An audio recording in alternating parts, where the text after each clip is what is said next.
Sot, dua të ndaj me ju një vendim të rëndësishëm policisë shtetit që lidhet drejt për drejt me mënyrën se si ne komunikoj me ju dhe me publikun.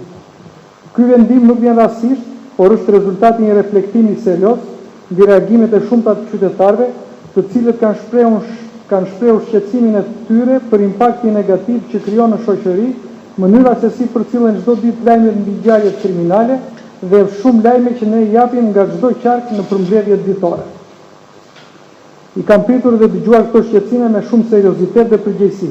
Kam kryer konsultime me specialistë të fushës, kam komunikuar me shumë nga homologët e mi në Ballkan dhe Europë dhe më rezulton se mënyra se si veprojnë ndikojnë negativisht në shoqëri dhe në jetën e përditshme të qytetarëve.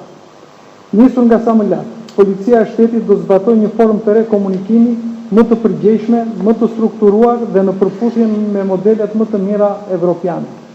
Dua të theksoj qartë, kjo nuk është një tërheqje nga transparenca.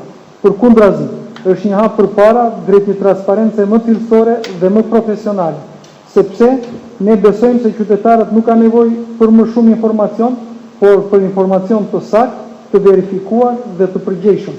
Një informacion të matur që mos të ndikojë te perceptimi negativ dhe te kriminalizimi i shoqërisë.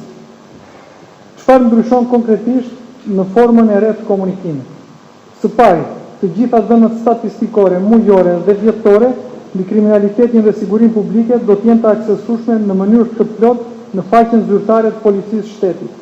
Së dyti, për ngjarjet dinamik, titullarët e policisë në vend ngjarje do të japin informacionin e nevojshëm për mediat dhe publikun, në kohë reale dhe të shoqëruar me informacionin paraprak nga zëdhënësje e policisë. Kjo praktik tashmë ka nisur dhe do të konsolidohet edhe më tej. Së treti, drejtuesit e drejtorive vendore të policisë me stafet e tyre do të zhvillojnë konferenca mujore për të bërë transparente punën, rezultatet dhe sfidat në çdo qark. Së katërti, për ngjarjet me impakt të lartë apo operacione të rëndësishme policore, policia e shtetit do të informojë në kohë dhe në mënyrë të plotë nëpërmjet kanaleve zyrtare.